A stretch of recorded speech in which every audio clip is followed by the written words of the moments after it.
दिवाळी जवळ आली की सगळ्यांच्या घरात एकच गडबड सुरू असते, म्हणजे फराळ बनवायचा. आणि फराळातली सर्वात खास गोष्ट म्हणजे खमंग चकली. सगळ्यांना आवडती ही चकली. चला तर मग बनवूया. इथे मी बरोबर अर्धा किलो एवढी भाजणी घेतली आहे. त्यात टाकूया 2 चमचे एवढे आपल्या पोहे खायच्या चमच्याने 2 चमचे मीठ, 2 चमचे लाल तिखट, 1 चमचा काश्मीरी लाल मिरची पावडर, थोडीशी हळद आणि 3 मोठे चमचे तीळ मी टाकले आहे.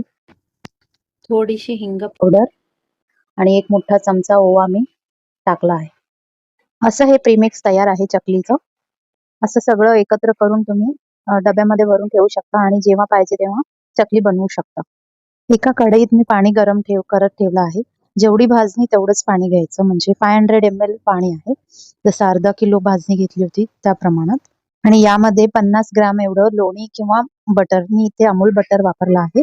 बटर टाकायचं, त्याच्याने चव अप्रतिम येते चकलीला.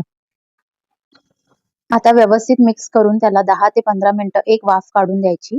जास्त वेळ नाही ठेवायचा, नाहीतर पीठ एकदम सैल होईल. आता बघा पीठ एकदम मऊसूत झालेलं आहे. थोडंसं व्यवस्थित मळून घेऊया, एकत्र एकजीव करून घेऊया. इथे पीठ मळणं खूप गरजेचं आहे. जर आपण पीठ व्यवस्थित मळलं नाही तर चकली करताना ती तुटू शकते. जसं आपण ज्वारीच्या भाकरीसाठी व्यवस्थित मळून घेतो, जेणेकरून क्रॅक्स नाही येत भाकरीला, तसंच हे पण व्यवस्थित मळून घ्यायचंय. तुम्ही बघू शकता चकली अजिबात तुटत नाहीये बनवताना. व्यवस्थित त्याचा गोल आकार बनतोय. अजिबात कुठेही तुटत नाहीये. आणि जास्त श्रम लावायची गरज नाहीये. इझिली ही चकली बनते आहे.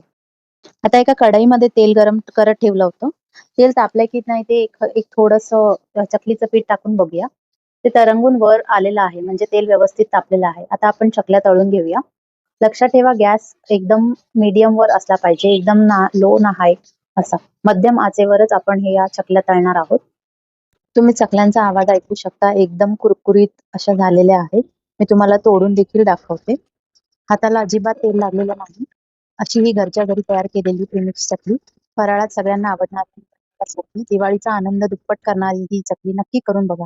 भेटूया पुढच्या व्हिडिओमध्ये. Thank you.